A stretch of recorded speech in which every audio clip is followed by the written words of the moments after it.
Members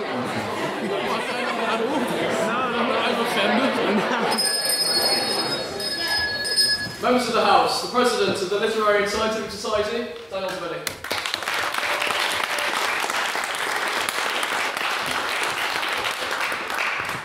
Members of the House, I welcome you to what is the 5th ordinary meeting of the 177th session of the Literary and Scientific Society. Now, today has been a very busy day for our society because, unbeknownst to some of you, this is actually our 3rd debate of the day. Earlier we had an event with Victim Support NI where we already discussed 2 very exciting debates about hate crime legislation, and I just want to say thank you to the 12 speakers who represented our society very well. We got many high praise from those involved and from those in the audience, and I see that some of you have came along for the journey of the 3rd debate with me, so you're very welcome here. But at that event, it was a great opportunity for us to put our society out there in Belfast. A lot of people asked me many questions about the Lerific, and speaking of questions, I move on to President's Questions, where you get to ask me questions that may be a bit more bizarre in nature. You may ask me anything that your mind can come up with, except of course for political questions, and of course no questions about my sex life or lack thereof. So, do we have any President's Questions? Yes? Clint Nugent for the minutes. I am aware that you ran into me earlier today and said to me, and I quote, "Will I see you here on Thursday?" I just want to make sure that you do know what day of the week it is. I'll tell you what, if I thought it was a Wednesday, this would be quite a bizarre coincidence. No, but 2 debates, it throws you off. You don't know what day it could be. Any other President's Questions?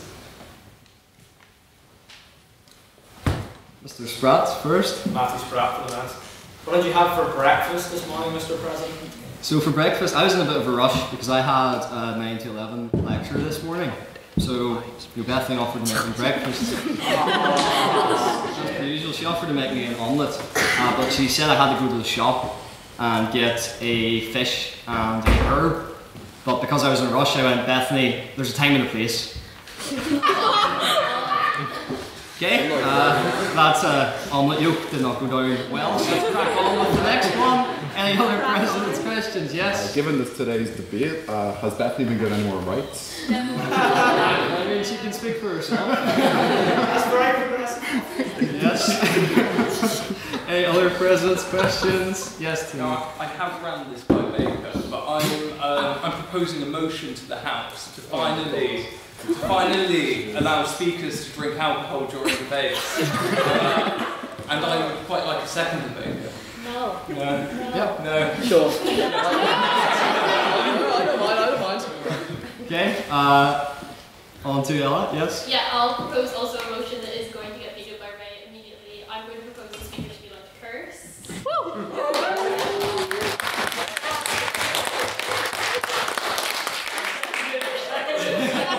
Just to clarify, speakers are allowed to curse. However, you get a bottle of port for doing so. So curse at your own risk, folks. Curse at your own risk.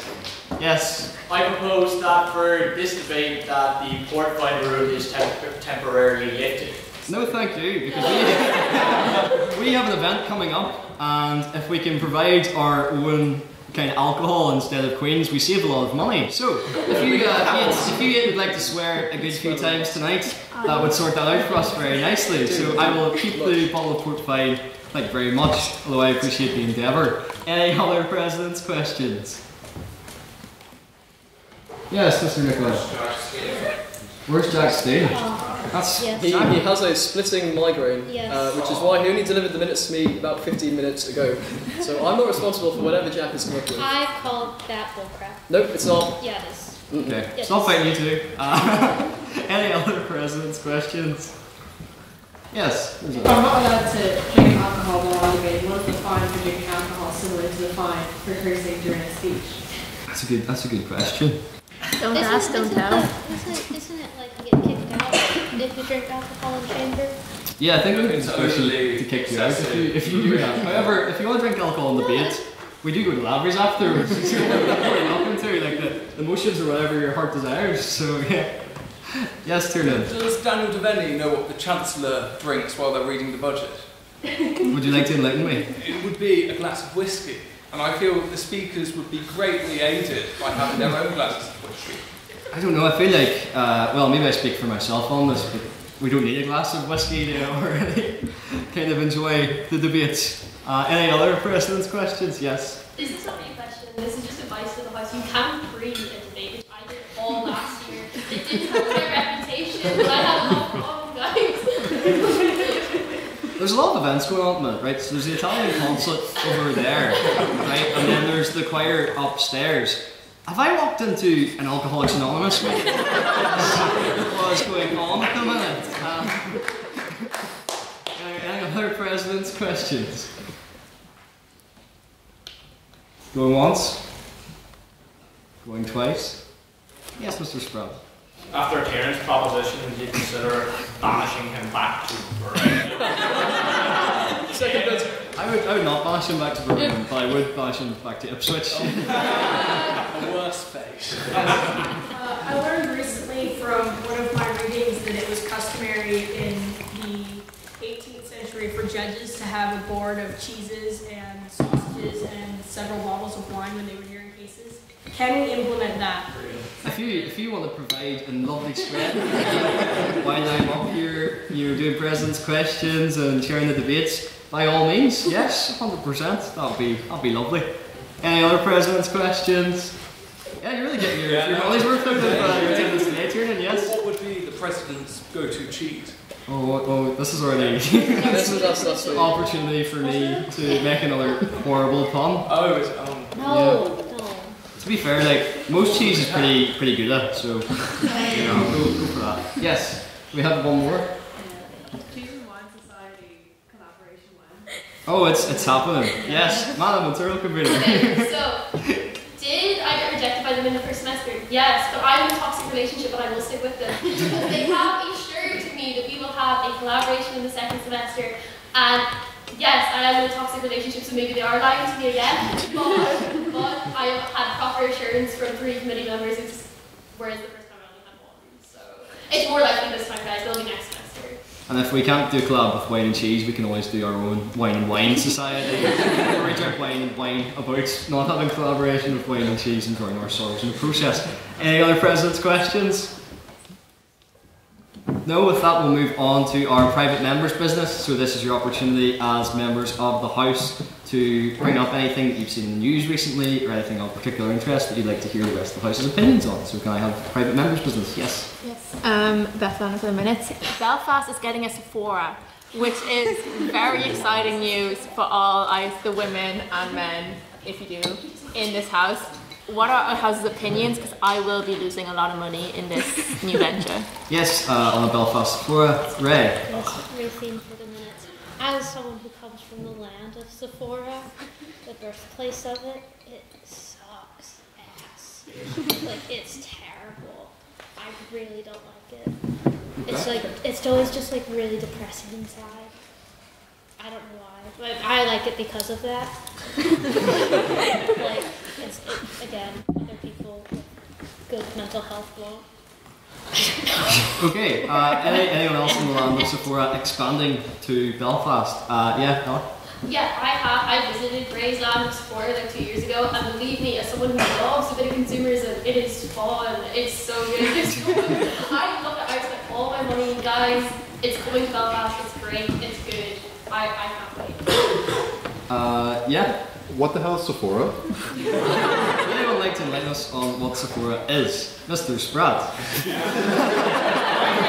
President, could I ask a question with your hand? As someone who just learned what it was 30 seconds ago, it makes it money. It's a big shop full of your skincare stuff, so, well, work at your own heart's desire. Oh, thank you. I hope the President tests that as well, so I wouldn't need it, but if anyone else wants to work away. Yes, Madam Vice President. Yes, Racine for the minutes. I would much prefer if Belfast got an Ulta instead of a Sephora. Ulta's a lot better. It's a lot cleaner, and there's not as many kids in it. Okay. Yes? I would like to see Space NT is better. BSNK's bit, or so we've got like two rival Sephora's like into the mix now. Anyone on that? I think what Belfast is really missing is a Waitrose and a John Lewis.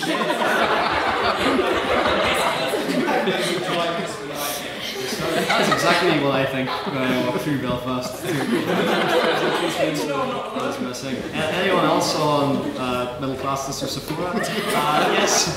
I think the real question that this house should be asking me is, what is the president's preferred skincare regime? That's a good question. I would contend that we have one. Face cloth. Sorted. Yes. Madam Vice President.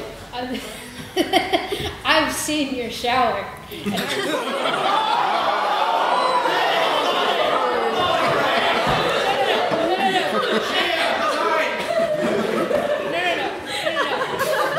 I've been in your bathroom too.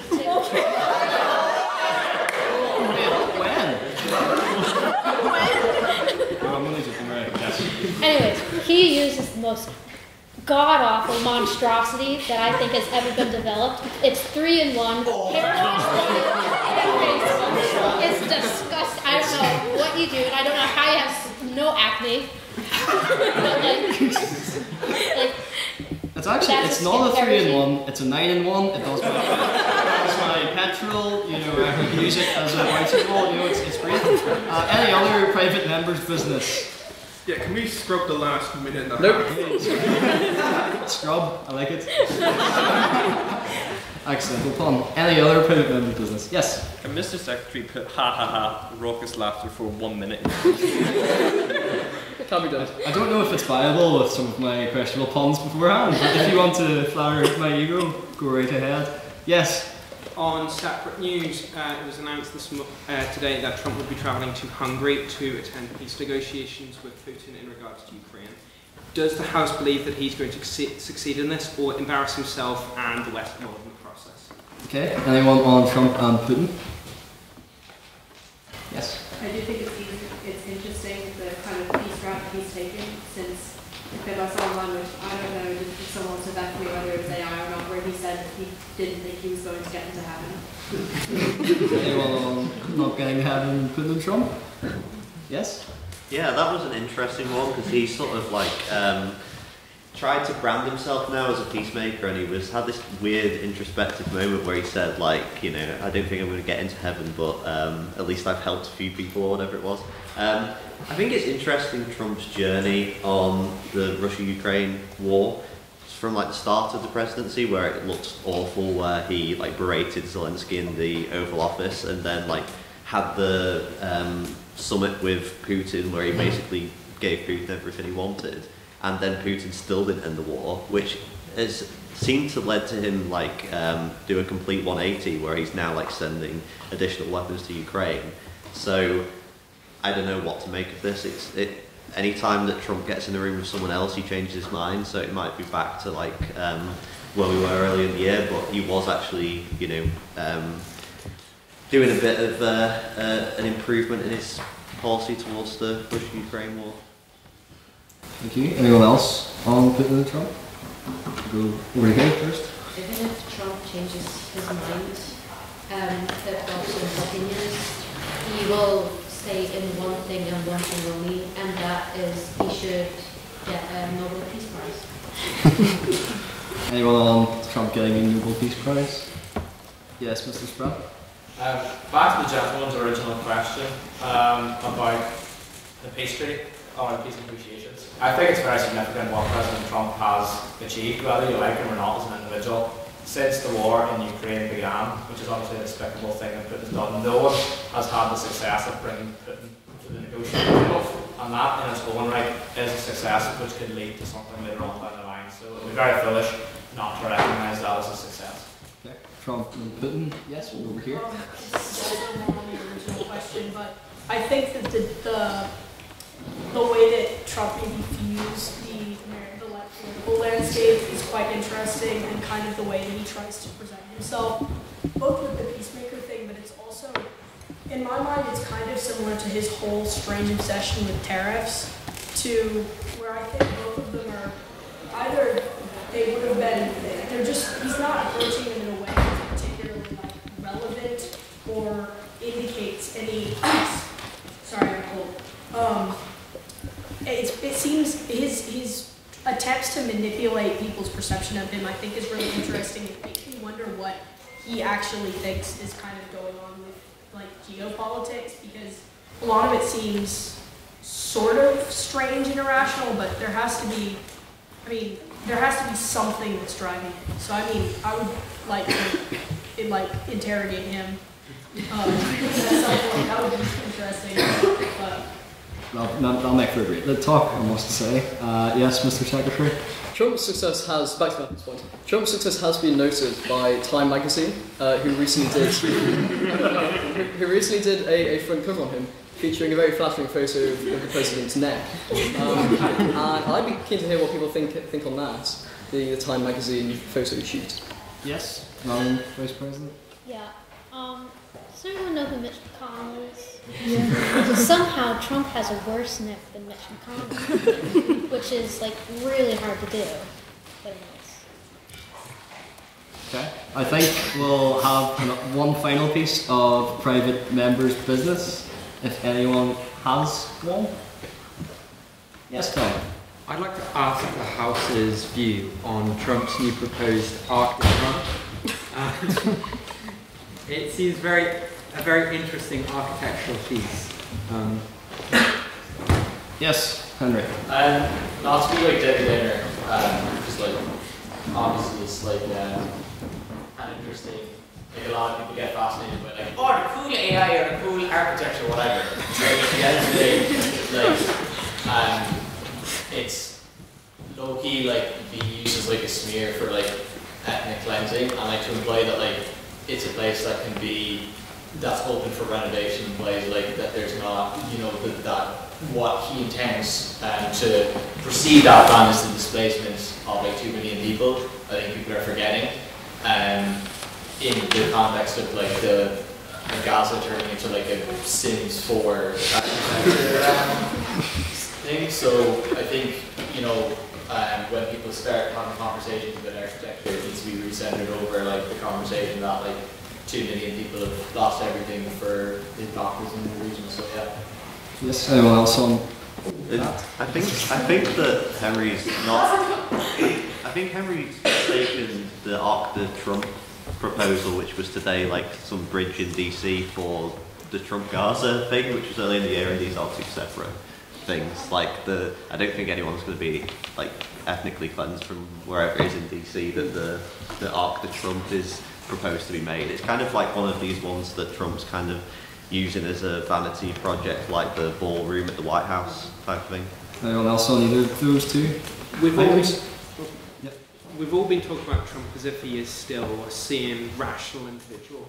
Are we entirely sure that his brain is still intact, or has it turned to mush? Anyone on Steve Trump's brain? Yes? I think if he was thinking soundly, he would not build the knockoff Arc de Triomphe and spend the rest of the money on the wall that he said he was going to build. We'll maybe take one more on the architecture of Trump. Yeah, we'll go over here. I think, who's called in for the minutes, I think that I would disagree with the idea that Trump has gone like insane just because, I mean, to be clear, I don't think that he's making good decisions or that he is making rational decisions, but I think that if you look at it from a viewpoint of the fact that he's trying to maintain the U.S.'s like, I guess, image and place in the world, like world order or whatever. And I think he's doing badly at it, but I think that most of his decisions have to be seen in a very particular view of like the brand of American nationalism he's kind of holding and like trying to do, which is just like I said about like the tariffs and stuff. I think that it's not terribly relevant just today. I think he's kind of living in the past in some ways, just kind of flailing because he can't really deliver on the platform anymore. Well, thank you. I think that will conclude our private members' business. Although I will say on American nationalism, the land of Sephora, I think that's my favourite American nationalism there. I'd now like to well, first of all, it appears that we have two secretaries, Sprat's being your understudy. back there. He's on the work experience or something. Back behind him. You know. But I'd like to invite our secretary to read the minutes from our last debate, which was this House supports a wealth tax. Thank you.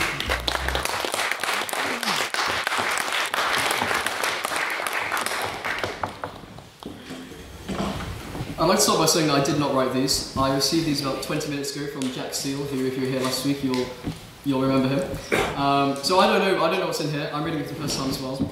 So just be warned, is all I'm saying. Not my words, Jack Steele's. On October 9th of our Lord's year 2025, the Queen's University Belfast Literary and Scientific Society convened for the 4th ordinary meeting of the 177th session to debate the motion this House supports a wealth tax. Daniel Devaney opened the session with the usual archaic medieval procession. The Society's very own crier, Reagan Thien, bellowed across the chamber before members cheered and clapped at the President's meagre entry into the room. It reminded me of Shakespeare's description of Caesar entering Rome. We all know how that story goes. The President listed our societal achievements, amongst them our success at the Peter Maguire Ivy at the weekend, congratulating all participants, as well as the Stormont Mixer debate.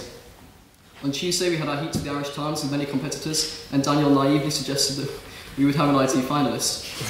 We will all be dead before then, but they may speak of good intention warmly in the 277th session. President's questions, part of the night where we watched Daniel awkwardly try and answer the most unfathomably vulgar questions in the most pristine and respectful way.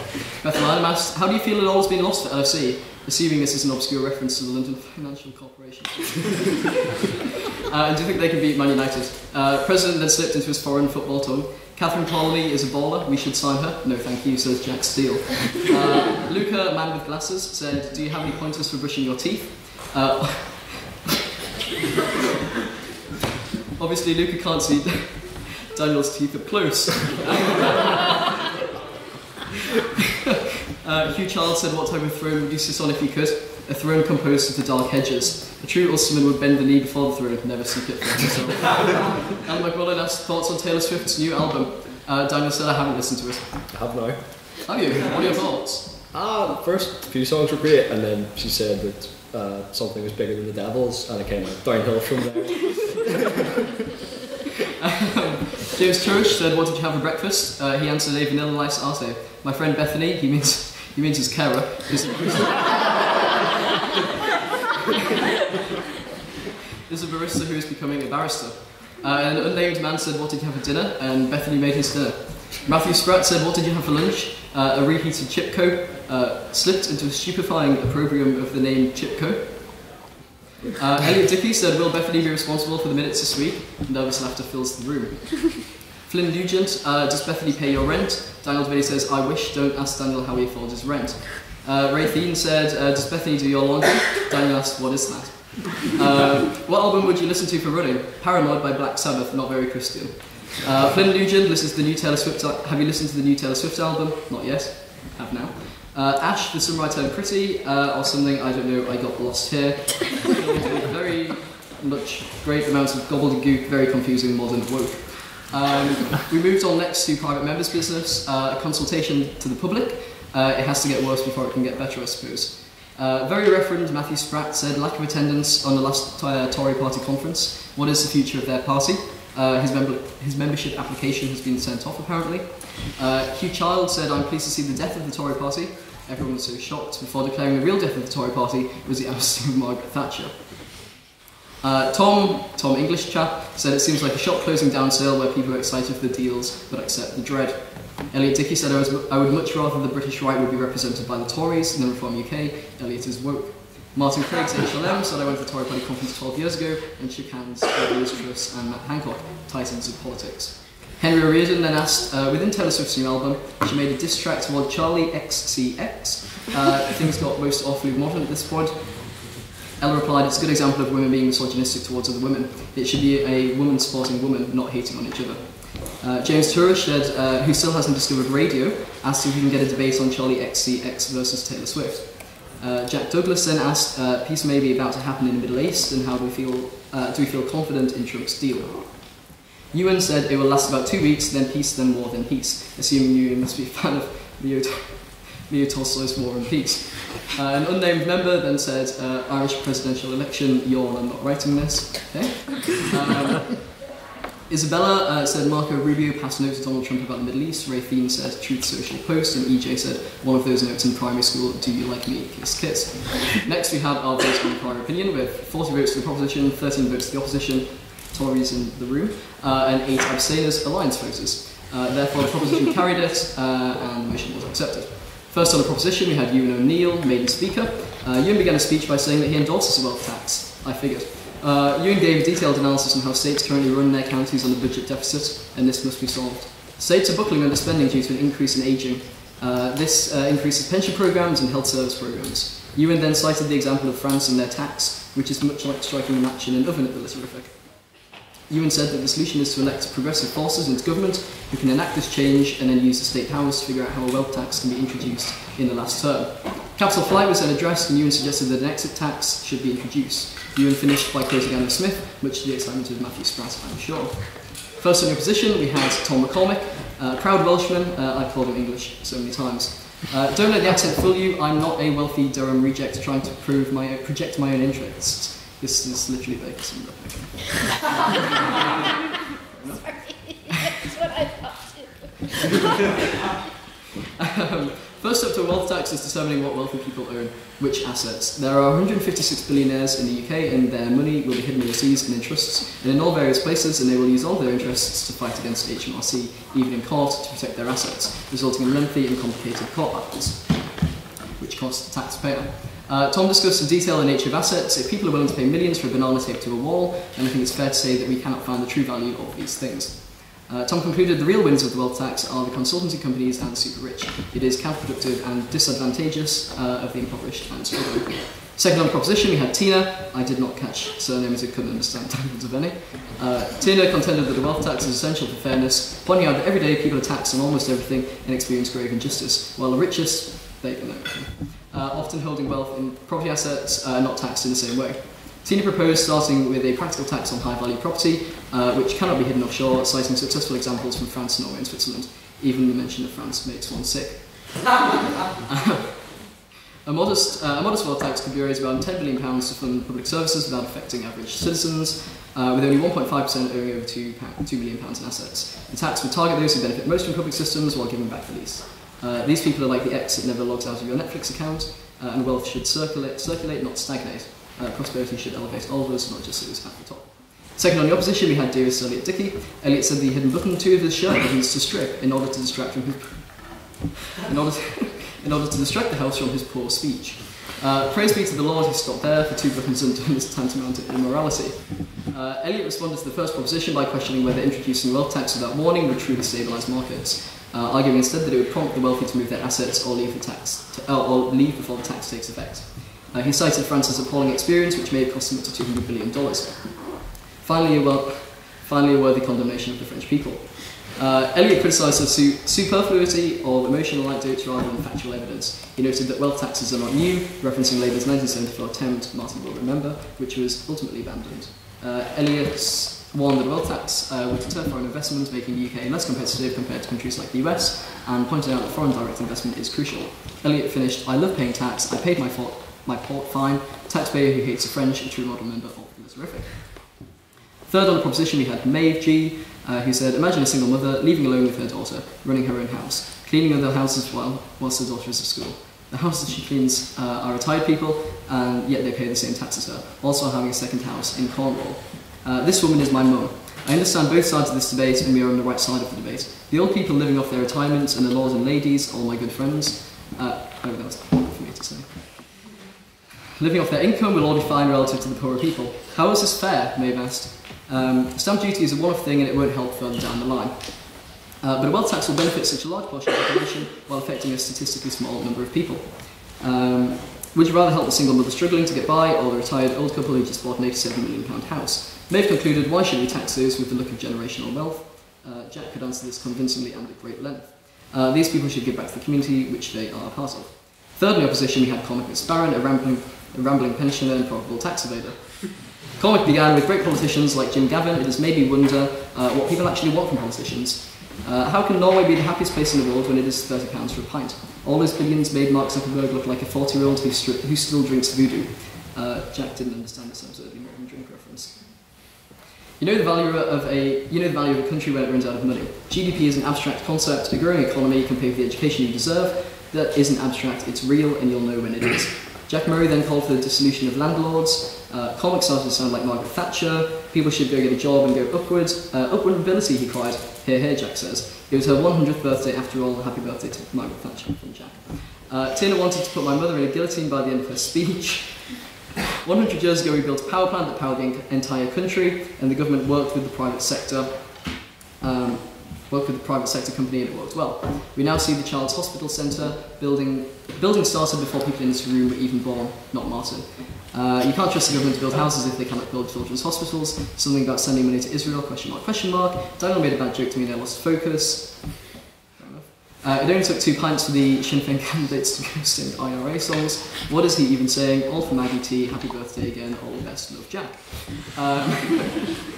Jack Murray, Speaker of the Fourth Proposition, a major fan of the... Don't say it. Don't say it. Jack, I'm not saying it. Jack began, we need a policy that stops the hoarding of taxes and stops the burden on genuinely working people. Companies who buy up homes and rent them at radical costs mean that young people will never be able to own them. Billionaires who use every loophole in the system to avoid paying taxes. We need to encourage real investment in our country. The opposition want to let the wealthy go tax-free. I want to tax people who own multiple homes and multiple assets. A nation's wealth ought to be invested in its working people. The rates of poverty for children are too high in this country. No one knows if he meant the UK or Republic of Ireland. We need a high level of education, infrastructure which meets demands of the 21st century, and a higher quality of life. Jack finished. Bootlicking billionaires is easy. Fighting for the rights of every family in our country is going to be hard. We have to make that choice, though he will still continue to leech off the British taxpayer, I'm sure. Fourth opposition, I don't know what that word means. Rather humorous EJ. I have 2 degrees in politics and not a clue what anything to means. Jack says neither. No one in Scandinavia is happy. The alternative reality where wealthy people will pay up and benefit the rest of us is ridiculous because our governments are submissive and stupid. This line can apply to many people in this room, Jack says. They're as good as that depressed middle-aged woman on TikTok who admits to spending £87 on Candy Crush. EJ critiqued the lack of children's hospitals where she was supposed to have been built, or maybe, I don't know. This seemed to be a sole point for the pensioners on the debate, which there were many. Thankfully her mother did not give birth on building site. EJ asked, do you really trust that this is this is the same government that's going to effectively deploy the wealth tax when they cannot even build the hospitals? The EU, like a girl so blindly in love whose boyfriend never has his wallet with him on that one date. The government said to Apple, babe, it's okay, I'll pay, you are so sexy, Grace, please don't leave me. Any nation who implements a wealth tax globally is never going to see it. Islands and Bermuda, offshore tax havens, Swiss banks who are just going to have a very angry, heavily taxed middle class who work for their money whilst the wealthy pay nothing. The wealthy all have spaceships. They will likely get into their wet dream rockets, colonise Mars and turn it into their new tax haven. Is the solution banning Tylenol? How did billionaires become billionaires in the first place? By exploiting the capitalist system and enslaving lower southern countries in its global wealth. We need to demand that our companies pay a living wage to every worker on every run of the supply chain. To unionise will be far more realistic than wealth tax. I would read out the questions, but Jack wrote a lot of them, and I don't really want to. So I'll skip those. Then we had the votes on speakerability, with 10 votes for the proposition, 34 votes for the opposition, and 11 abstentions. The opposition carried the motion, and the motion fell. Finally, for council announcements, Daniel Devaney proclaimed himself as stylish, which was a lie apparently, and encouraged not to buy the new pin badge via cash or fix a loan. Pin badge. And next Thursday, Jack said we have Daniel said we have three debates and 2 motions about hate crime with victims Northern Ireland in the Crescent Arts Centre. Ellen McMullen encouraged people to sign up for all debates and gave notice of our upcoming debate, encouraged maidens to sign up. Ray Thien said that she can give feedback after the debate, which I believe applies this week as well.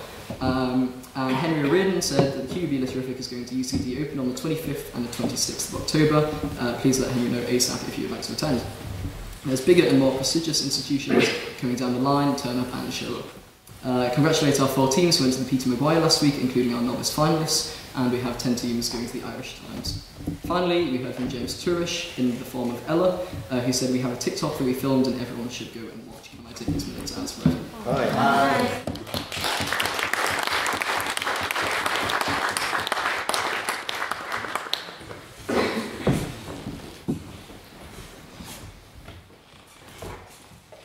Thank you very much, Mr. Secretary. Just these minutes there proving that migraines can be contagious. Have you never heard of Charlie XCX, Mr. Secretary? No, I've heard the name, but I don't know what it is. I'm just proud of you because you didn't say Charlie 9010 instead, to be fair. Anyway, I think we'll start into the debate, the exciting debate tonight, of course, the motion of which is this House believes masculinity is inherently toxic. So, can I see a show of hands for all those who would like to vote on the proposition for the vote of prior opinion, which is your opinion going into the debate? It's not a vote. Put your hand up. This is not your real opinion. 14, yeah. And can I have all those who would like to vote for the opposition and vote of prior opinion, please raise your hands now. Yeah. That will be mentioned.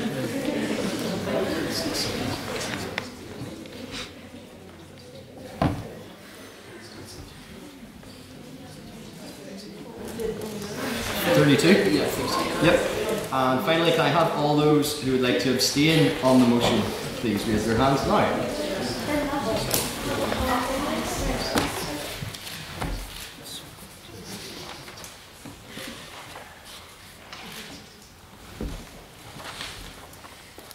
Plenty? Yep. Yes. Mr. Secretary, can I have those of prior opinion, please? Yes, with 14 votes for the proposition, 32 votes for the opposition, and 20 abstentions, the opposition carries and the motion falls.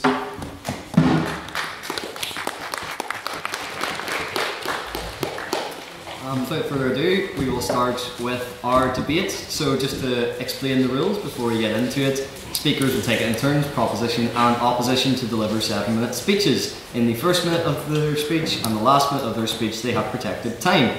1 minute into the speech, you'll hear the bell to indicate unprotected time. Can I have the bell, please? Thank you. In those 5 minutes, you have the chance as members of the House to offer POIs to the Speaker. These can be indicated by raising your hand and shouting on that point, POI or point of information, which is especially important if you are my friends behind me to get the Speaker's attention. It is then up to the Speaker's discretion whether they accept your POI or decline your POI. Keep your POIs short to a maximum of 15 seconds and leave 15 seconds between a POI being accepted or declined until you offer another POI, otherwise that's barking. Don't worry, I will keep you right with my trusty gavel. And then finally, as has been alluded to many times in President's Questions, you may swear. However, if you do, you will owe the House a bottle of port. Madam Vice President, is there anyone in this House who still owes the House a bottle of port? You know, it's so funny you say that, because there is actually Jonathan sitting down there in the little corner. Shame. Because you're in. You're wearing white on the black background. Yes, you owe the House a bottle of port. Until you pay that fine, you are not allowed to ask President's Questions, POIs, private members' business, or talk at all. So you're just a body here. So enjoy that. Yes. Without further ado, I'd like to welcome to open for the opposition. Paul to the podium, please.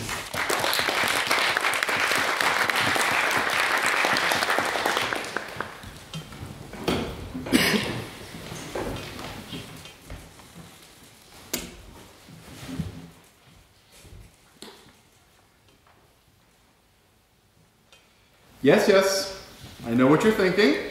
And yes, it was hard for me to come up here and take a break from reading my feminist literature for my first debate. And yes, I am 6 foot tall.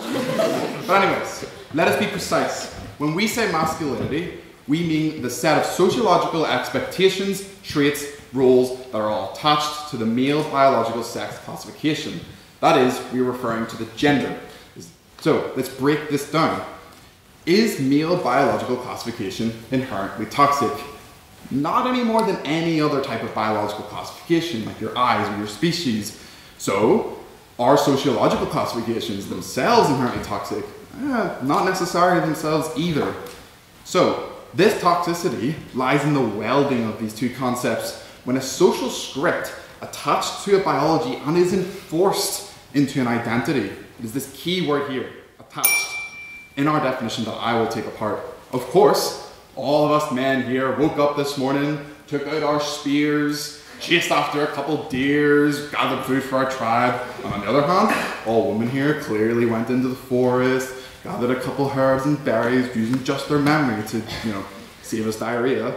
But, so clearly in this society, an evolutionary encouraged division of labour based on biologically proven disparities of strength, well, that must be good. It must be inherently good. And where's the toxicity?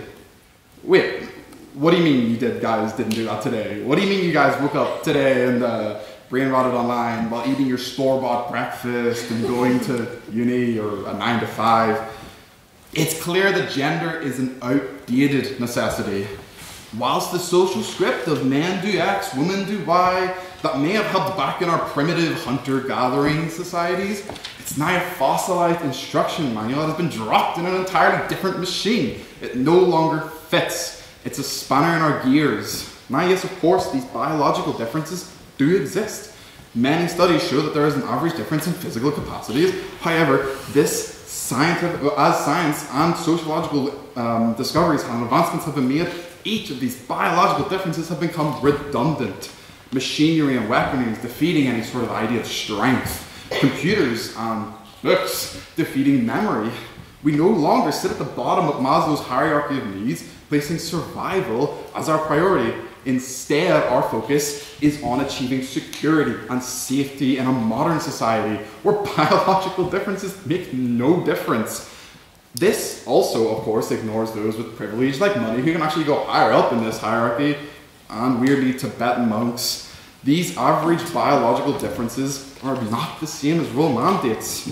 So, this has only made the idea of gender a useless structure, not a toxic one. To see that, we need to only look at a couple of the effects that this discrete gender structure has in our society, for which my fellow proposition will continue and beat home. So, at best, our discrete gender structure is a convenient excuse.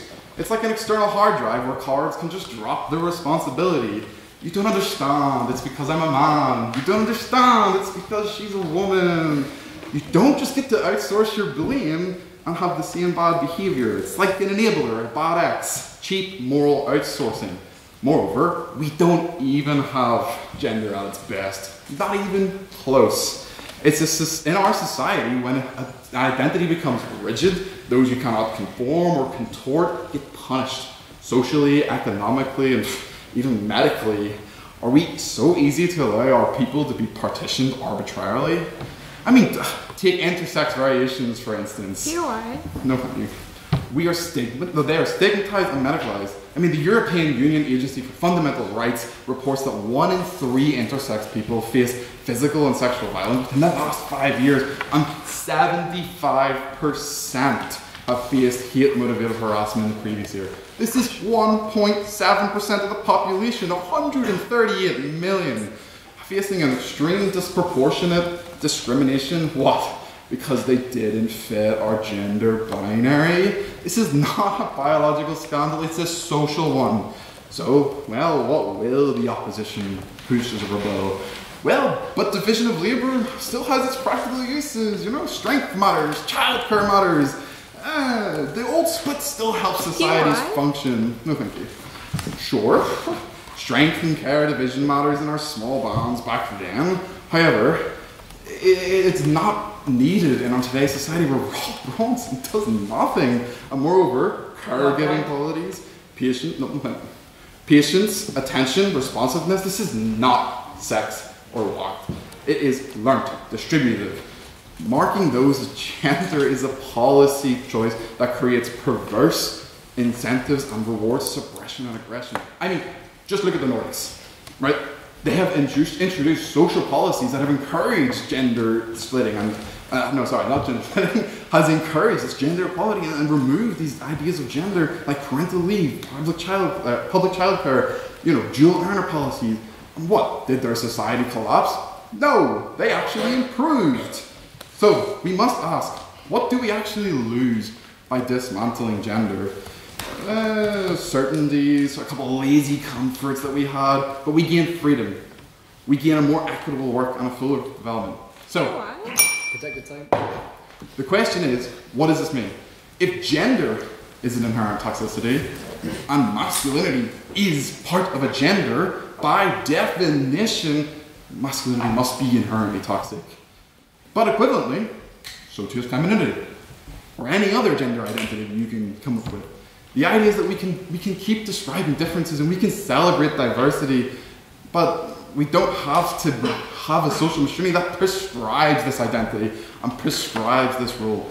We don't need masculinity to be this social straitjacket. We don't need femininity to be a role prison. We need freedom to choose who we are without this. Thank you.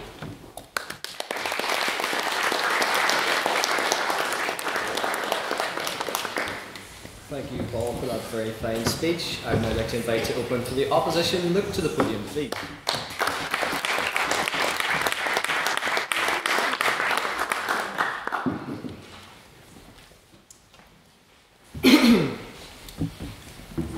Friends, today we in the opposition have been called upon to rebuke a dangerous falsehood, one which has rapidly metastasized in our degenerate modern era, that masculinity has an inbuilt propensity toward toxicity. Ladies and gentlemen, this repulsive notion which the proposition seeks to force down your throats is one built upon a series of falsehoods which are integral to dispel. I will discuss the many positives of classical masculinity, from Aurelius to Hemingway to John Wayne, which have informed our sociological expectations of man, whilst also illuminating manifestations of masculinity so positive, so starkly in contrast to the motion at hand that it is laughable. Whilst my colleague Brandon will discuss the harmful verbiage of the motion, Marc will enlighten us as to how masculinity is a concept not bound by morality or inherent toxicity, and Ash will then expound upon the idea of toxic masculinity as stemming from rigid societal norms, and much more. We in the opposition believe that masculinity stems from our classical philosophies, that we are informed not just by our biological imperatives, but also by our thought throughout the ages.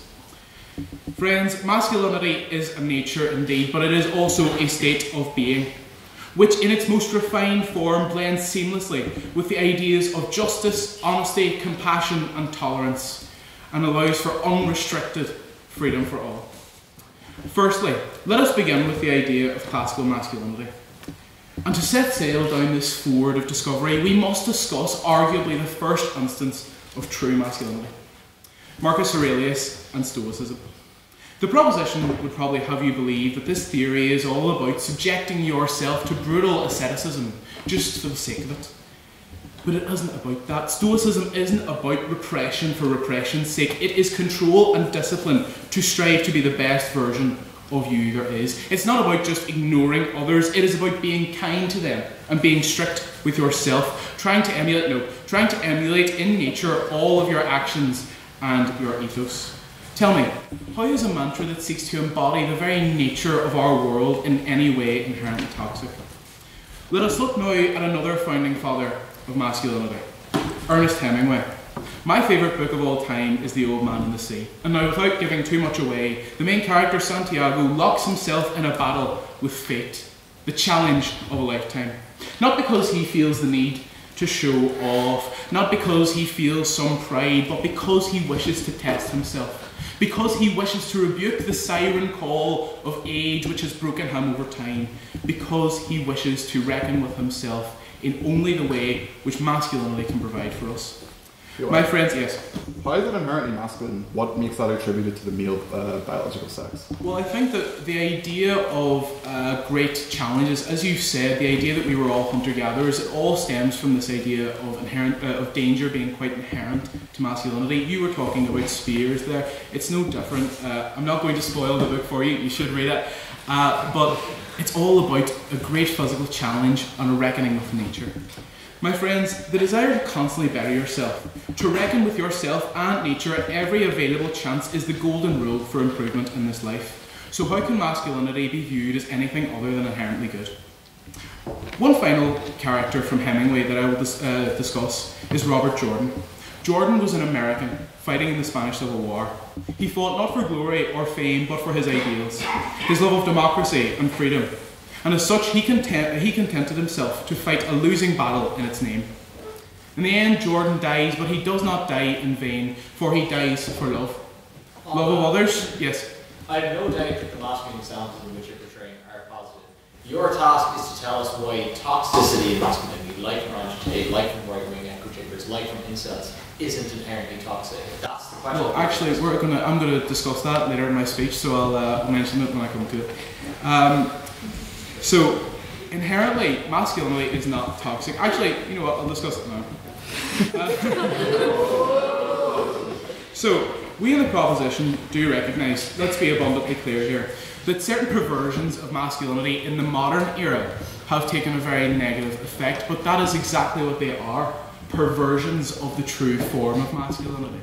Andrew Tate is not in the same class, he's not in the same stratosphere as Marcus Aurelius or Hemingway. So it's unfair to say that he is the new font of masculinity.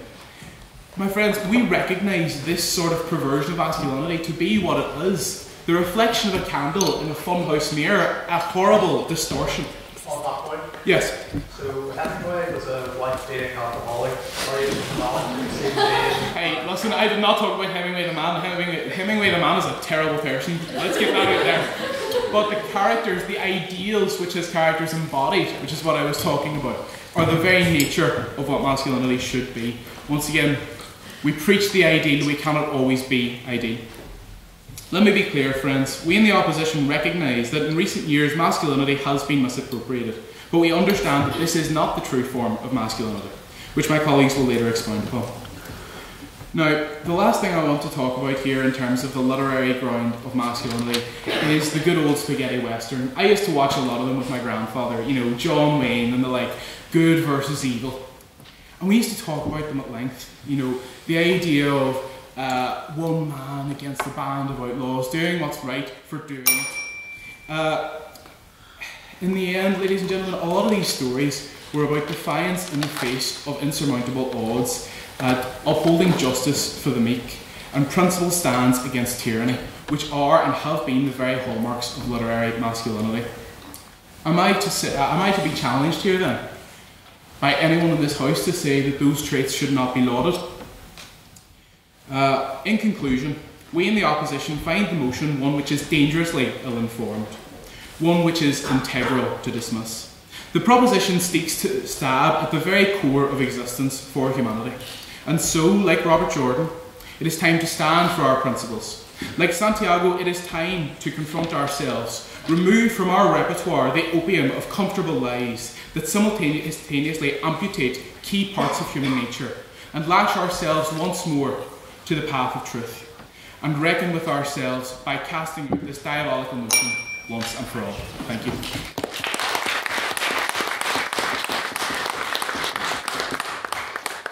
Thank you, Luke, for that very kind speech. I would now like to call second on the proposition, William, to the podium, please.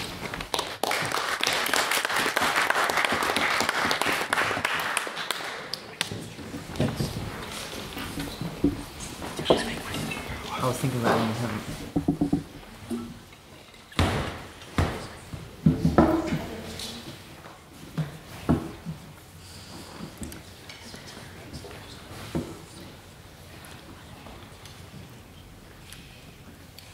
You know, we could be here till the cows come home talking about an infinite number of examples of toxic masculinity, but that's not what I want to focus on. Let's consider the concept itself of masculinity. For the record, obviously, men are not inherently toxic. I am not the male feminist final loss. I do not have a Mitski or Biabadoobie vinyl. I do not have a picture of Ruth Bader Ginsburg in my wallet. And I certainly do not own a 24-karat gold. I do know who Frida Kahlo is, though. Elite of all knowledge. Anyway, let's start with a question. We can all pretty easily pick out examples of traditionally toxic masculinity. Quite easily, in fact, you know, Andrew Tate, manosphere, nonsense in general. But can you give me an example of a non-toxic or positive masculine trait that isn't just a positive trait to have in general? Caring, compassionate, selflessness, handy, strong. A man protecting his family is a positive masculine trait. But is a woman protecting her family also a positive masculine trait? What makes it masculine? Just that a man is doing it? There is no such thing as any objective measure of masculinity. It's purely a social construct. If you think of a manly man here, I personally picture the dude looking like a Viking who screams, puts himself in a catapult, and launches himself into the icy lake while holding a battle axe. I don't think you've ever seen that. But you go to East Asia, for example, and their image of a positive masculine man is a bit of a pretty boy, clean-shaven, kind of pampered to make it look like you're wealthy and can take care of yourself. A far cry from the rugged blue-collar look of Western traditional masculinity. It's so funny to me that in the West there's an obsession with jawline, you know, mewing and look smack. In South Korea, for example, men get jawline reduction surgery because that is the beautiful standard, the softer look. So, masculinity as a positive has no universal standard. It's just a set of expectations put upon men by wider society because it's a lot easier to say what's not masculine. Painting your nails, wearing skirts, watching rom-coms, showing emotion in general. Basically being anything beyond Ryan Gosling from Drive 2011. It's just an utterly unproductive way of going about your life. Because not only does it differ between cultures, it also differs between times. The classic example is the pink-blue dichotomy of pink is a traditionally girls' colour and blue is boys, but tradition in that sense means 1950s American marketing companies, because prior to that there was no gender binary for these colours. You could wear whatever colour you like. Skirts too, designed for men and women. Nowadays a man in a skirt will get weird looks, but let me ask, does a woman in trousers elicit the same response? No. It's just another element of societal shaming of someone for going against the grain, for being a little different. You know what's a tried and true masculine tradition? Cross-dressing. Men all the world over love to do it, but you do it now and a subset of the most annoying people on the planet will call you woke and gay. Another thing is that a father sitting down and painting his nails and having a tea party with his daughter is seen as not just masculine, but positively masculine, despite being what we could call a traditional expression of femininity. As long as you are a man and are confident and self-assured, you will get regarded as positively masculine by most people. It's almost like, unless you adhere to the compartmentalization of what manly men think masculinity should be, the more positively masculine you are viewed as. It makes no sense. And that's because gender roles are inherently self-contradictory. That a man can be masculine for being stoic and composed with a militaristic discipline, but also emotionally available as a shoulder to cry on that listens and learns are both examples of masculinity, kind of makes the word feel meaningless. To bring it back to Andrew Tate, his view of masculinity is... If a concept's meaningless, how can anything be inherent to it? The concept, as we understand it as a societal construct, is the inherently toxic aspect. Anyway, to bring it back to Andrew Tate, his view of masculinity is literally just things that he is ostensibly good at equals masculine, and things he isn't equals feminine, ooh, icky, bad. When he was broke, indulgent consumerism was stupid and for women, but when he made bank, suddenly driving luxury cars, wearing designer brands, and smoking expensive cigars is the pinnacle of masculinity. On that point, escape the matrix. Go for it. Okay, Andrew Tate has defined masculinity as one thing. Who said that that's like the standard, that's the ideal, that's what's been present throughout history? Masculinity is purely defined by whatever someone thinks masculinity is at the time. Religion was for loser conformists until he converted to Islam, and now it's based in red pill. And that is why masculinity is inherently toxic, because it's attempting to set an arbitrary foundation for how gender should act and leave open the likelihood of punishment or ostracization for those who deviate from said standards. You can abide by traditionally masculine tenets, and that's fine, and in turn we shouldn't put down those that don't. Gender abolition as a concept is not about erasing the existence of men and women. It's about men, women, and everything in between being able to express themselves outside of such labels, to have a lifestyle not dictated by identity. At the start of the speech, I made a joke about the performative male final boss. One, because it's hilarious, and two, because it itself is a good example of the toxicity in masculinity. Obviously, some of them are doing it just to get laid, but maybe some men just really love matcha lattes and are a huge fan of Bell Hooks' work. Maybe the copy of Michelle Obama's biography is not sitting there for brownie points because he genuinely respects her. performative or not, it doesn't make someone less of a man for liking any of these things. And also, I joked about it, but I lied. I actually do have a Mitski vinyl because I love Mitski, and I do wear a skirt because I do cosplay, and feminine outfits in general are just way cooler than men's for the most part. Even regular clothes, like you go to the men's aisle anywhere, and it's just an ocean of dull greys to dark blues, because brighter colours are for women, I guess. Do what you want. At times you'll feel silly, at times you'll feel cringe, but to be cringe is to be free. And the confidence that mindset will give you is infinitely more useful than forcing yourself into a narrow slice of misshapen societal expectations determined by what you were born as.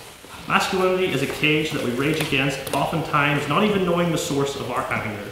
Break from it, and you will feel a proverbial weight lift from your shoulders.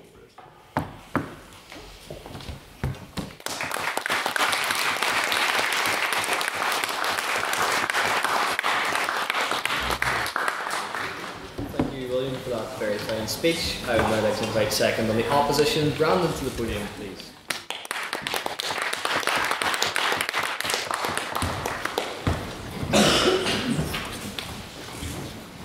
Good evening, everyone. The motion before us claims that masculinity is inherently toxic. Now, in the wise words of Bernie Sanders, let me be clear. Toxic masculinity is a real issue, especially with the rise of social media figures like Ben Shapiro, Nick Fuentes, and of course, the Tate brothers. The holy trinity of internet delusion. Their so-called manosphere sells young men the idea that dominance equals strength, that empathy equals weakness, and that women are the enemy. Now this mindset is harmful. It creates a path to misogyny and extremism. It's not masculinity. It's a market for insecurity, or in the Tate brothers' case, it's a criminal business model. Overall, these deplorable traits that I have mentioned are a distortion of what masculinity truly is. So let's define our terms. What is masculinity? When you picture it, you might see a man grilling steaks for his family, a lumberjack chopping wood with his bare hands, or your dad watching funny Facebook videos at full blast in the living room. But masculinity then is a broad, flexible set of traits. Confidence, bravery, strength, and independence. Society has associated these with men, but in truth, they're human qualities. Now, toxic masculinity happens when these traits are warped. When confidence becomes arrogance, when strength becomes aggression, when independence becomes emotional isolation. If a man asks a woman out and she says no, and he responds with entitlement or rage, that's not masculinity, that is insecurity. On the point? Yes. What is your epistemology for deciding what is and isn't masculine? That's a good question. I think over like 100 years, like millennia of history, our society has come up with different traits that you could say. You could say it's a generalization, yes, but I'd say as a collective we would all agree that these traits would be associated with masculinity, like bravery, strength, and all that.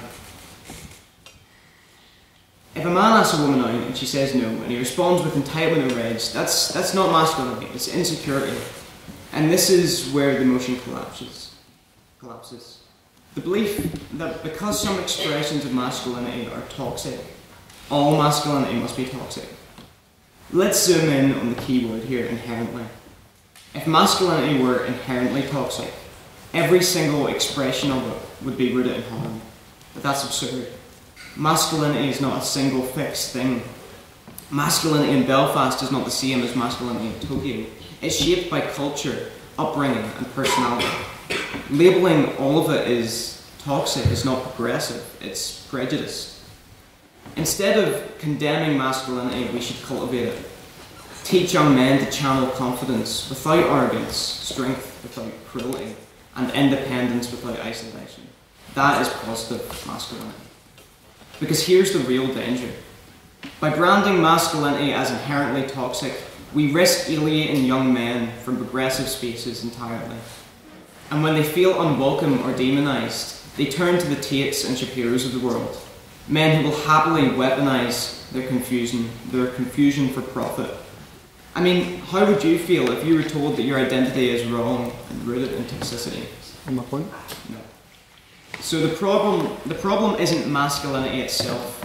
It's the lack of guidance, empathy, and education around it.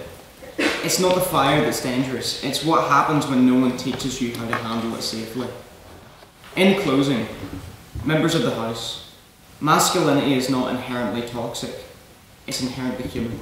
It's the strength to stand up for others, the courage to admit when you're wrong, and yes, sometimes the quiet and stoic resilience to keep going when life gets rough. When guided by empathy and integrity, masculinity builds families and communities and character. The solution isn't to extinguish it, but to refine it, to turn that energy into something that uplifts rather than oppresses. So instead of teaching men to be less masculine, let's teach them to be better men, kinder, wiser, stronger. The kind of men who don't fear equality, but help build it. Thank you.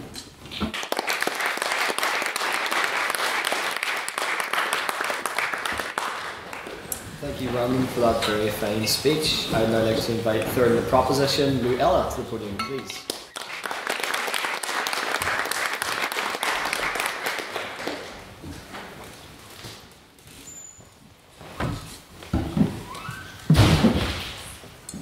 So, as we have all been discussing, what we're focusing on is the inherent toxicity of masculinity, just in the same way that we're acknowledging the toxic culture that all gender constructs build. Inherently toxic means it's underlying in every aspect of society and always will be. It seeps into every different part and disperses. Allow me to make an analogy. I have a condition called POTS, also known as postural orthostatic tachycardia syndrome. And if you know what that is, you know that that means that I could just pass out right now, which would be really, really fun. But you may also know that POTS is a chronic illness. I did nothing to cause it, it's not my fault, I can't pinpoint why I have it, or when it started. It's just always been there, and it always will be. I just have to kind of keep an eye on the symptoms and try and treat that. I'm always going to have the underlying cause though. My point is that our society has a chronic illness, and that is toxic masculinity. There's no cure, and we can't pinpoint when or where it started.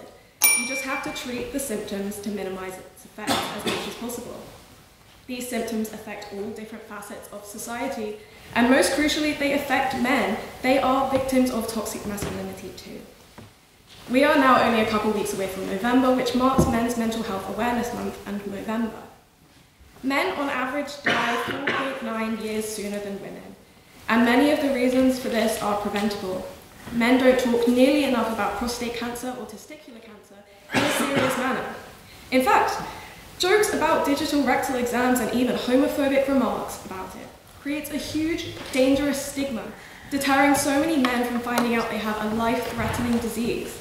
Prostate Cancer UK, with a sample of 2,000 men, found that 60% were concerned about having a rectal exam, and 37% of those would not speak to a GP about prostate concerns because they fear the exam. Many men fear it because it's embarrassing or it simulates a gay sexual act. Stigmas like these are perpetuated by toxic masculinity at the core, and they have fatal consequences. Men's mental health is a massive issue and stretches across many areas. We do hear about male suicide rates occasionally, but less discussed issues like body dysmorphia and eating disorders go so far under the radar because of the ways that toxic masculinity not only suppresses conversation about them, but can cause them. Have you ever heard a man talk about how guy friendships are like so much better because there's no drama and girls argue all the time, they're so sensitive, and boys can just insult each other one day and the next day they're still friends? Let me tell you, my friendship group in secondary school was mostly straight men. I'm not a pick-me girl, please let me finish. In fact, the ongoing joke was that the most diversity in our friendship group was our ginger friend. But there was a lot of other ongoing jokes that really should have ended some friendships. That friendship group should not have continued after most of those. It was kind of hard to watch, but the worst part is that it was really funny sometimes. So we all need to look at ourselves and realize that sometimes we're laughing at jokes that are engaging in toxic masculinity. One friend was always the subject of jokes about being fat. He was the tallest and the biggest, but not overweight. And he was the most committed to going to the gym out of any of us, and it kind of put us all to shame. But it took him a few years to finally start turning around to us and saying, guys, that wasn't funny. This kind of bullying under the guise of banter leads to many guys being scared to say their feelings, are being hurt by these jokes because it's not manly. This concept of what's masculine and what's not is ridiculous. So many things are considered not manly. Crying, drinking cocktails instead of pints, carrying an umbrella, apparently, letting a woman pay for your meal, sitting down to pee, apparently, isn't manly, wearing sun cream isn't manly, and shaving or trimming your body hair is not manly. Just stop. It's ridiculous, right? Fellas, is it gay to protect yourself from skin cancer or to being rained on? Compliment your friends, drink cocktails, wear sun cream, and for the love of God, please trim your armpit hair. It's disgusting. Obeying these stupid rules is so unnecessary and exhausting, and worst of all, it just perpetuates toxic masculinity so much further. The phrase that masculinity is inherently toxic is not an attack on individuals who identify as men, but a criticism of this culture where we define what masculinity demands. Sure, some of it is so ridiculous it's funny, but we might also define it as things like violence, aggression, and misogyny. Being a man is not the problem, but when masculinity is being defined as power over others, or being controlling, or being an alpha male, or a Chad, it's toxic.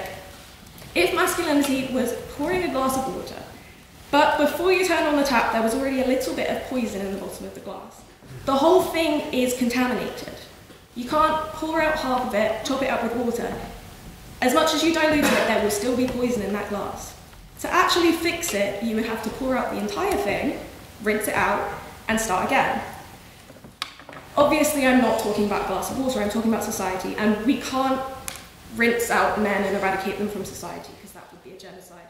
So, what we have to do is just pour in antidote. Open conversation about men's health, de-influencing, combating incel culture and misogyny. We have to apply that and let it cancel out the poison to make the drink safe. But the poison is still in there and always will be.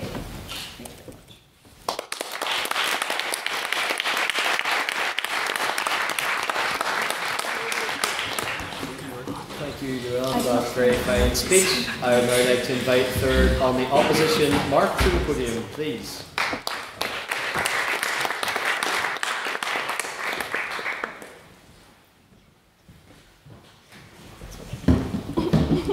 Guys, maybe I'm surprised. Consumerism is affecting me. I'm anti-Sephora now. That's always come up in the show, she'll put these things. Is that some money? Just give me 2 seconds.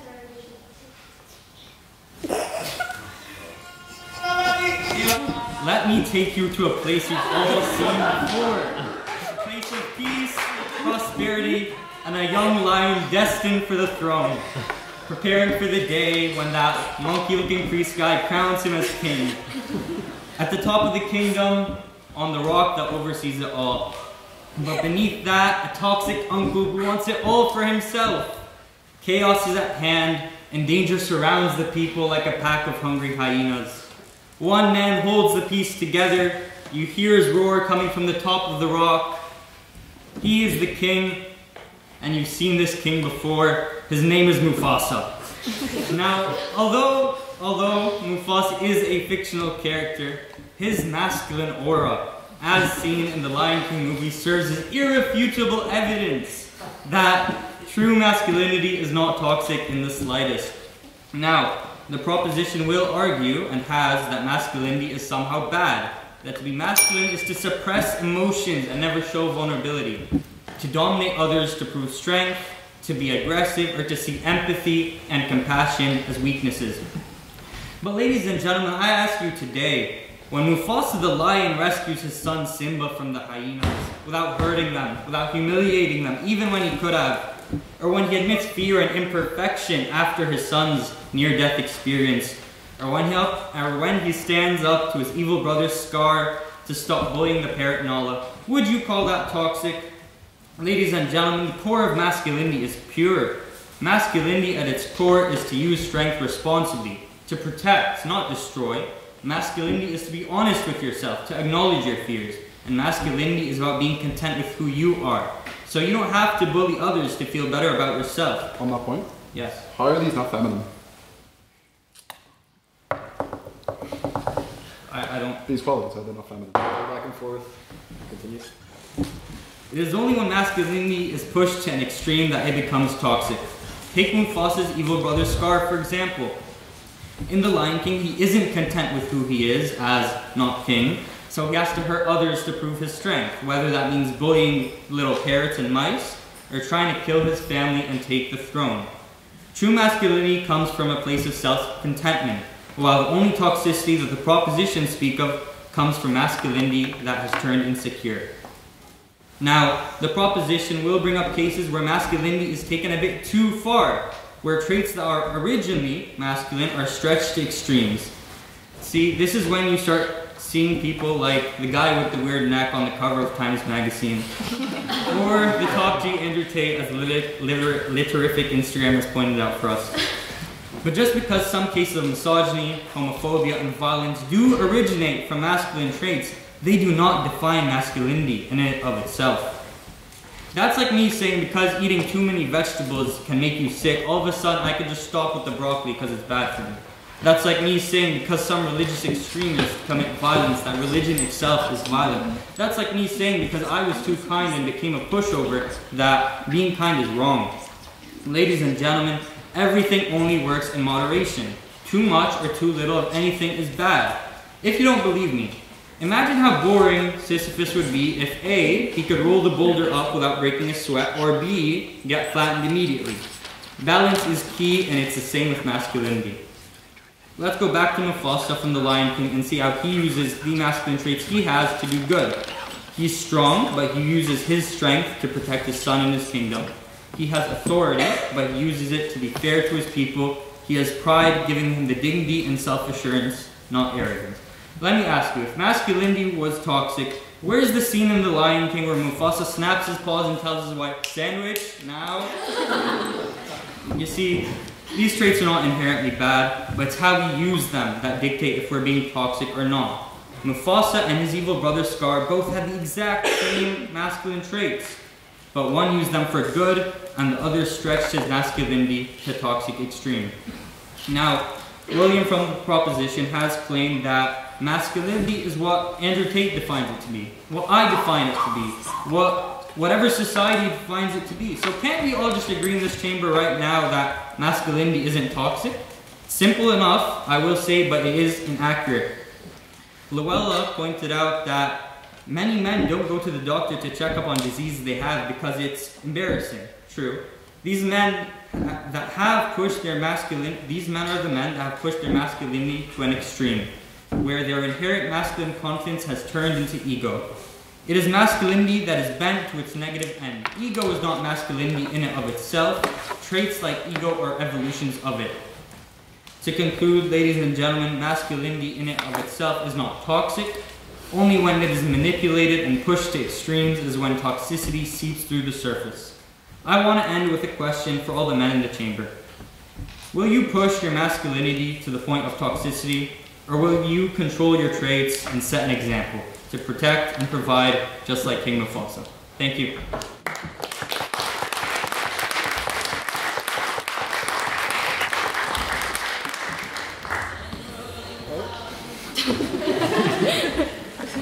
Thank you, Marc, for that very fine speech. And now to close for the proposition, I would like to invite Beth to the podium, please.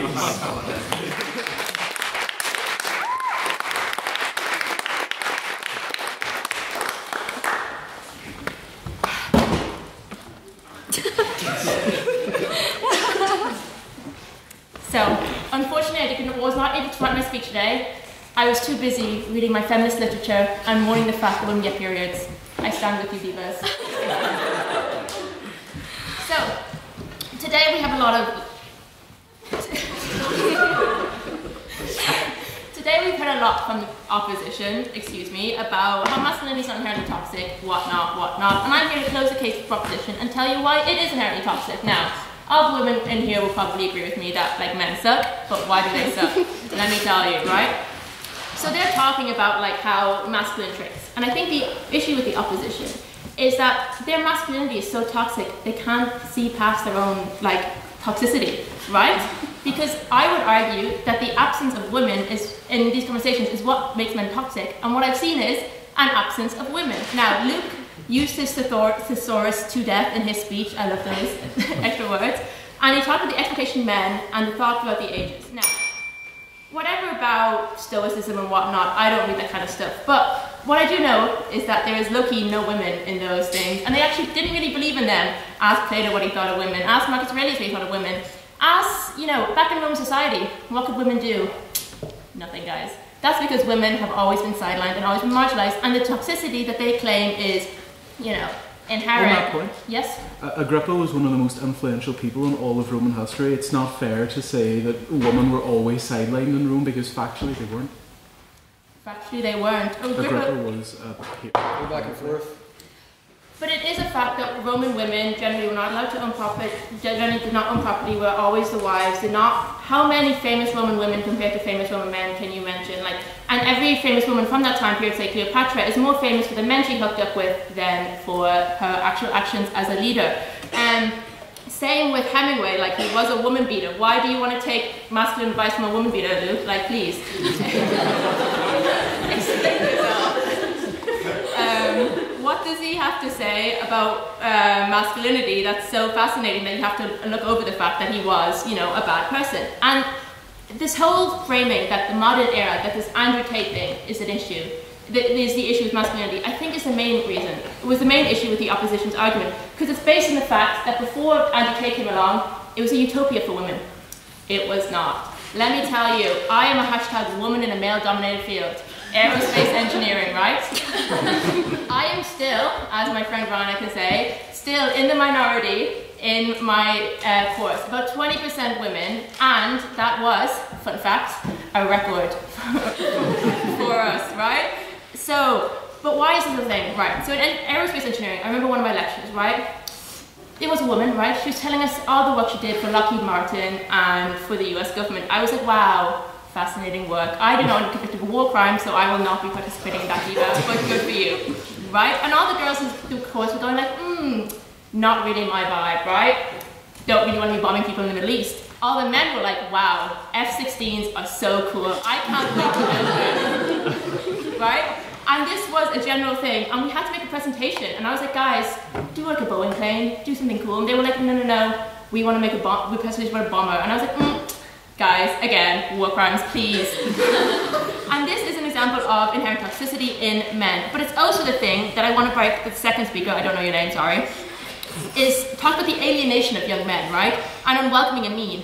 I wonder what that feels like, right? I wonder what it's like to come in and be told that you're not welcome and that no one likes you. Again, back to aerospace. I worked at the Aerospace Society one time. Do you want to know how many women there were? Me. And I did not get in either, so guys. But that's the thing. Men are so used to being in charge.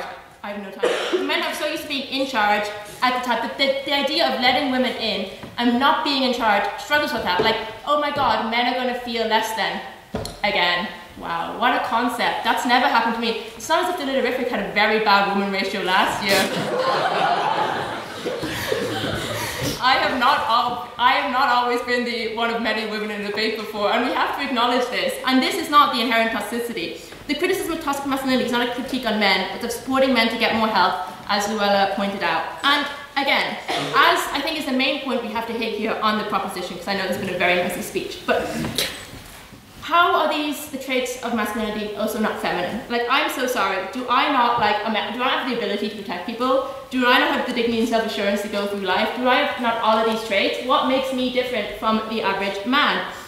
Talking all about this, the Lion King example. Fun fact, do you know who hunts the most? Lionesses, actually. A male lion does not actually do most of the hunting. It's the woman who does all of that. So again, what you're describing in the lion and all that is actually traits of female lions, fun fact. So there's no masculinity to be found. And all this stuff, bravery, strength. On that point? Yes? So, if masculinity is essentially a nothing burger of a concept, how can it ever be inherently toxic? Because what they claim as masculinity are used in only toxic ways. I think, in the main thing, it's the exclusion of women that makes things toxic. And what we've seen from the opposition so far, excluding Ashkya, who hasn't spoken yet and is a woman,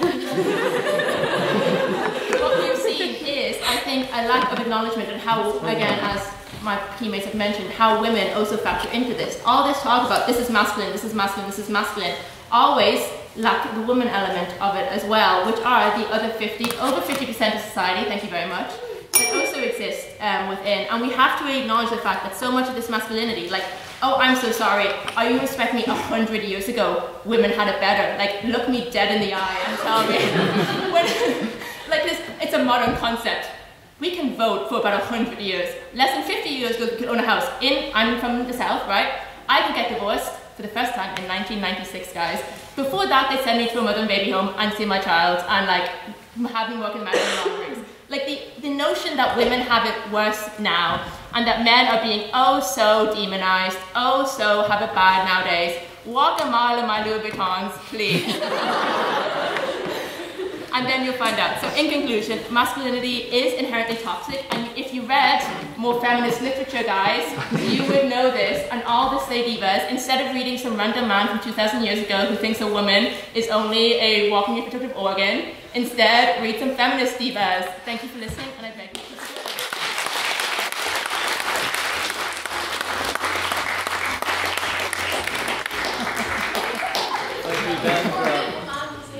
Thank you, Beth, for that very fine speech. I would now like to call to close the debate and to close for the opposition. Ash, to the podium, please.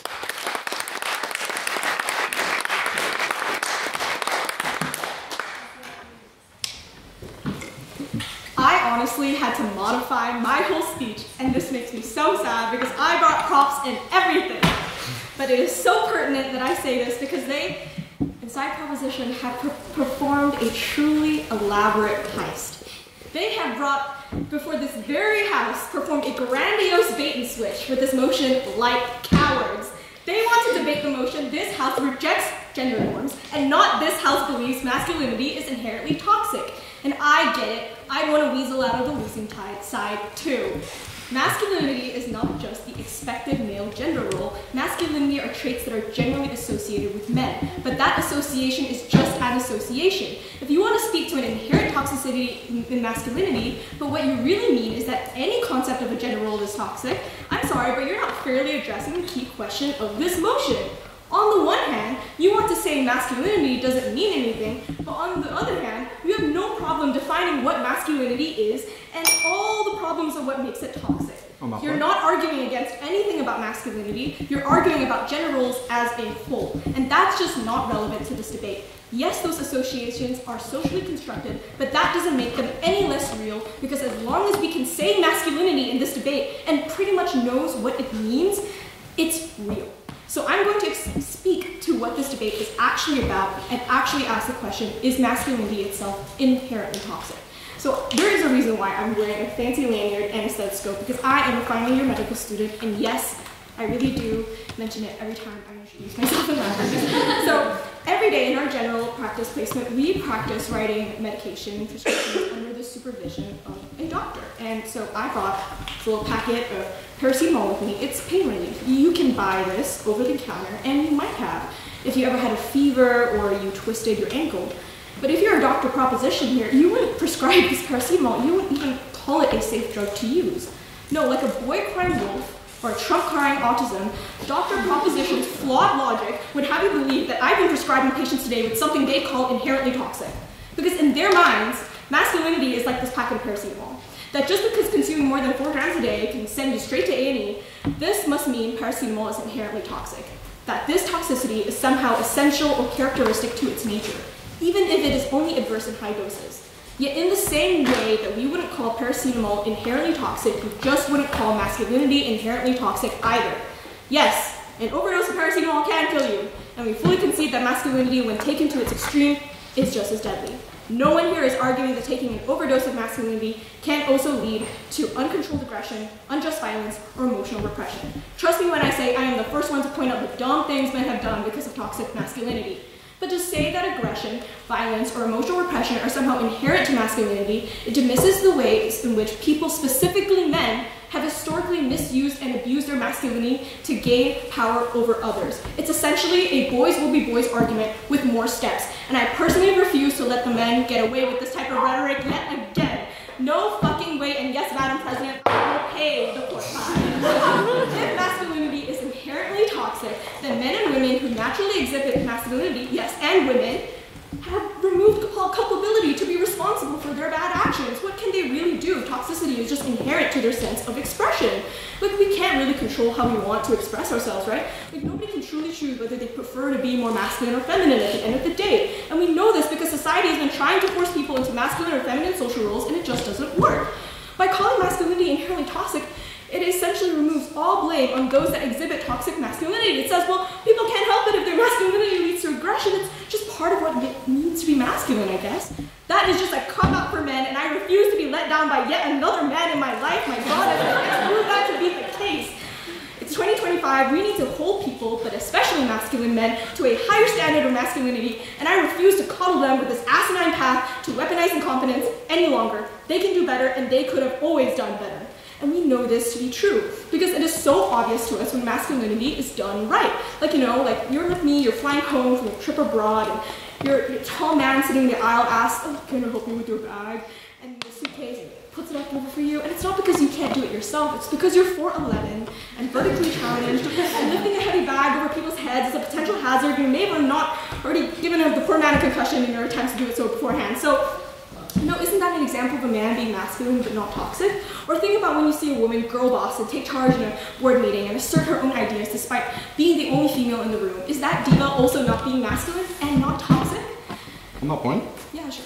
how are you not defining masculinity here? Yeah, it's traits, let me say it more clearly. Traits associated with men that both males and females and non-binary people, whoever, can also exhibit.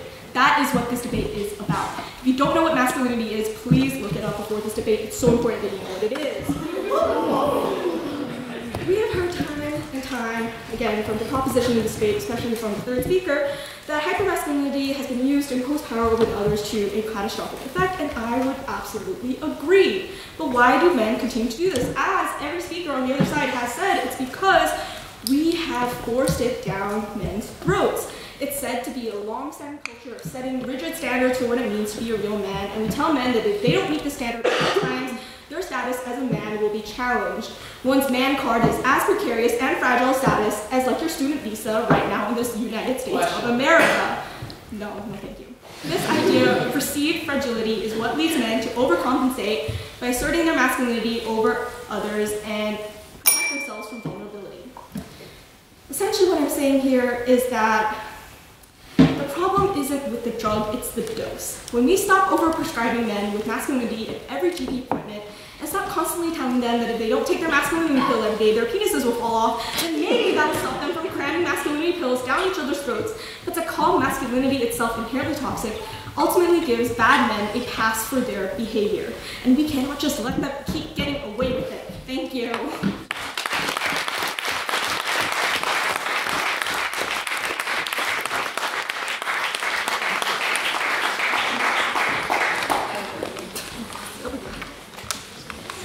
Write that one out. I was not expecting the use of the board fighting there. Thank you, Ash, for that very fine speech, and to all of our speakers for their speeches and what we debate. So now is the part where we have questions for the proposition and the opposition, where you get to offer a question on something that you wish to expand on in an argument, or maybe an argument you feel wasn't touched on in depth during the debate. So, do we have any questions for the proposition, please?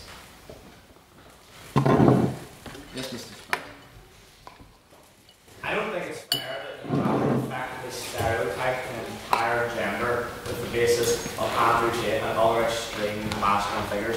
If I stopped you here today and done the same with a woman, you rightfully would be very upset. Do you not see the toxicity of what you are doing right now? I would say we're not stereotyping men based on Andrew Tate. We're looking at what men have done throughout the entirety of human history and taking conclusions from that. This is a debate, and we look at facts and draw conclusions from them, and I'm sorry, the conclusion is clear. The opposition tries to like squirrel this into a post-internet world, but this is an entire human history, and men have shown entirely throughout history that they do tend, when have the opportunity, to be toxic about their masculinity. And there's very few examples you can point to in history where men have decided to not be toxic, except when they can be non-toxic, especially in like wartime when, you know, unfortunately, rapes do go up and the murder of women are disproportionately affected. So, no, I don't think it's stereotyping to say that men, based on Andrew Tate, I think it's looking at evidence and saying sometimes, like, men tend to, and there seems to be inheritance in it, act out when they're trying to do their masculinity stuff. Thank you, Beth. Would someone from the opposition like to respond? Yeah, I will. Mr. Spratt, I do agree with you. The first three speakers for the proposition explicitly mentioned Andrew Tate numerous times. Only Beth actually gave a history of masculinity and its problems. The problem that we see now is that people are taking, it's almost recency bias. It's, oh, Andrew Tate is now the font of masculinity. And it is an overgeneralization on their part. It's one I believe we should absolutely ignore. They've essentially made their entire case based on reactivity. We both know that in 10 years Andrew Tate will be washed away because true masculinity always persists. True masculinity is not what Andrew Tate peddles. It is an overgeneralization to say that. True masculinity will wash him away like a tide. Thank you, Luke. Can we have a question for the opposition, please? Yes. The last speaker said something interesting about how society has sort of forced toxic masculinity upon men, but could I just ask, who said that system?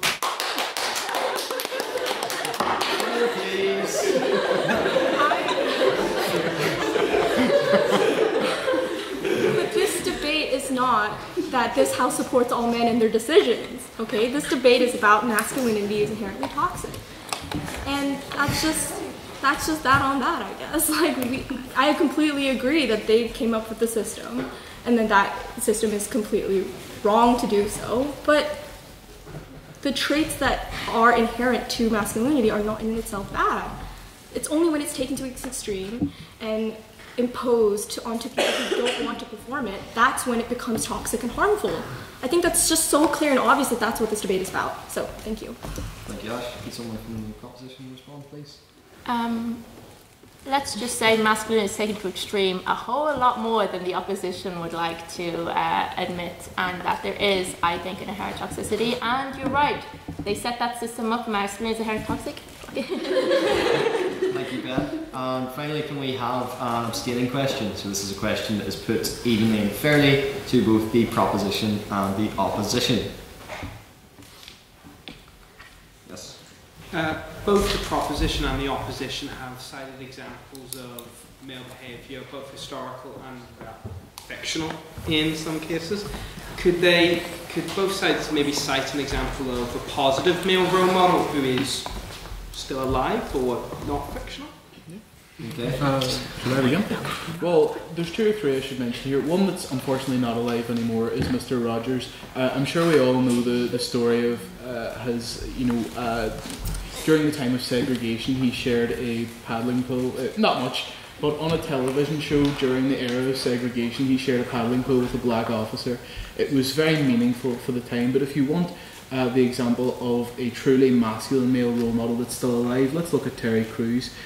Terry Crews didn't have to speak out about his sexual assault. He could have carried that with him for the rest of his life, but he chose to stand up and be counted where others could not. That is the true form of masculinity in the modern world. And another masculine role model that stems from him is Andre Breuer and his response to Terry Crews' coming out about his assault.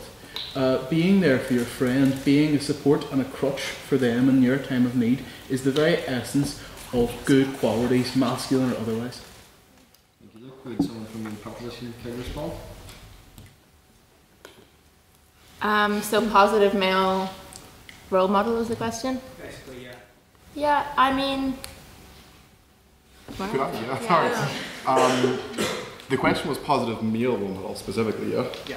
So, first of all, I would say that's a bit of a weird question to ask. Going for the male biological sex would be a little hard to get a role model for. But if it's talking about his form of true masculinity, if we're talking more about it, I could mention a woman who shows this positive true masculinity that you reference, and that would be Emmy Noether, who was an absolute beast of a woman in mathematics, who with pure drive and desire to work her way into a role in mathematics, worked for about 10 years without a single penny being put into her bank account on just to get these key theorems in mathematics.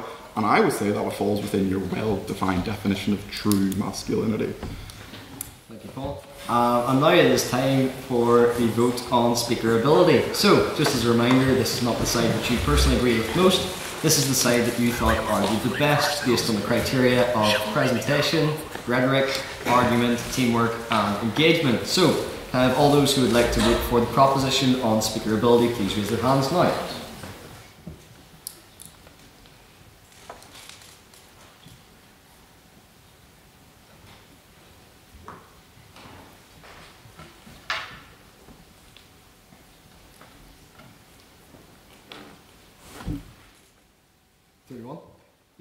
And can I have all those who would like to vote for the opposition on speaker ability, please raise your hands now.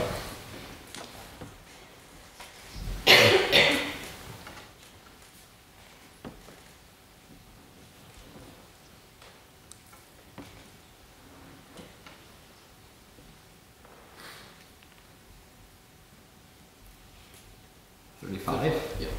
Okay. And can I have all those who would like to abstain on the vote of speaker ability, please raise their hands now.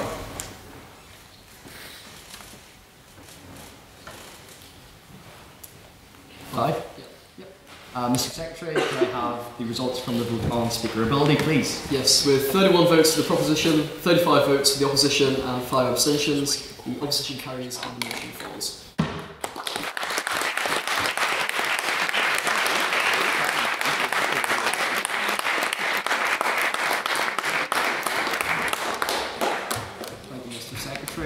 And I think it's worth again another round of applause for all of our speakers, but in particular the 3 main speakers that we had at the table.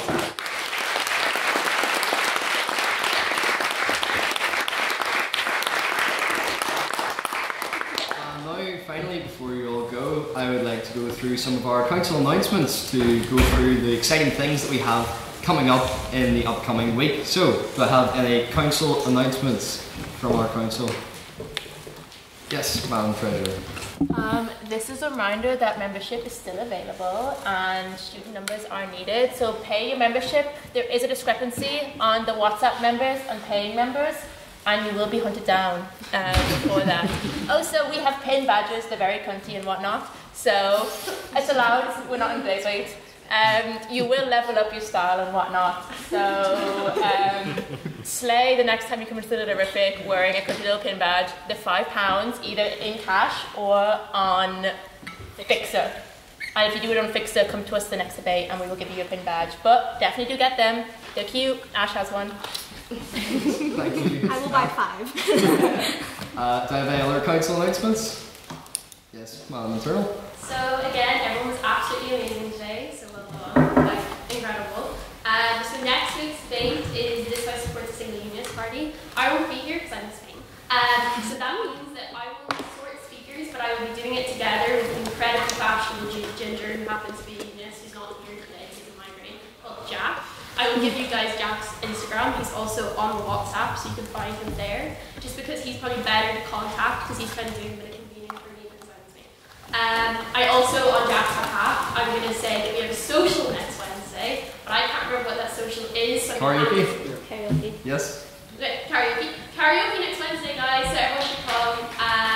But yeah, basically everyone's amazing today. Sign up for future debates. Particularly, next week's debate, we have a lot of speakers who signed up, which is brilliant. But the week after that, and the week after that, there's loads of free spaces, guys, so please sign up. The guys here did amazing, and they can attest that it's a really fun experience. So that's it.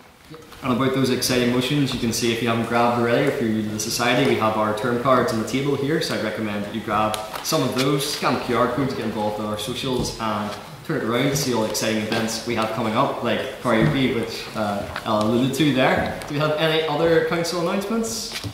Madam Vice President? Yes, hello. Right, so we have a new portfolio ode. Thank you, Ash. There you go. Okay, sorry. I'm ordering it now. Okay, great. Awesome. So we have another portfolio. Also, Jonathan, I'll let the port. At the end of the dates, I also give you feedback for all speakers. If you want feedback, come up to me at the end, but after I get back from you. Thank you, Ray. Mr. Secretary, did you have an announcement too? Yeah, just brief. It's just if you're like contributing like business questions, private members business questions at the end, if you just say your name before you ask whatever it is, so that I know who you are, and then I can relate it back to you next week. That's all. Thank you. Or if you want to give Becker a bit of a harder time, don't say your name, and then you'll have to guess what your name is. And then finally, I believe Mr. External. Hi everyone, I'm Henry. I promise I'm a bit more normal than usually, I'm just on one tonight. But in relation to what I do, so with the society I do all the IVs and the external participation, so debates at other universities, competitions, and I'm getting involved in debating across the UK and Ireland, and that's my job, and Queen's are doing a lot of it this year. So with that in mind, two things. So firstly, we have 2 speaker spots left. Of our 10 speakers, or our 12 speakers, excuse me, going to the UCD Earlsford Open on the 25th and the 26th. There is such talent, there is such competitiveness, and there is such a raw ambition in this room. So if it is something that you are interested in, not this weekend, but next weekend, in speaking, please, please, please shoot me a text on WhatsApp. I'll be putting it in the announcement. You regret what you don't do, not what you do.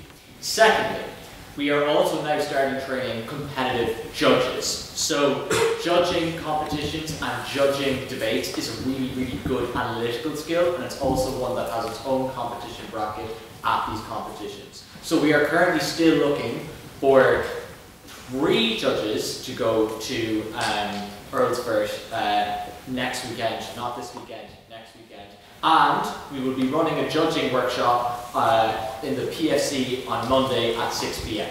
All of it's going to be in the WhatsApp, all of it's going to be on the Instagram, but please again, maybe if the speaking isn't your thing, and maybe if the competitive speaking isn't something you want to jump into, judging is a great way to still get involved with debating, still go out to the other universities, still meet hundreds of debaters from all over. So please, please, please do shoot me a message in the WhatsApp. And yeah, thank you all so much for coming and to our 8 speakers of your excellence. Cheers.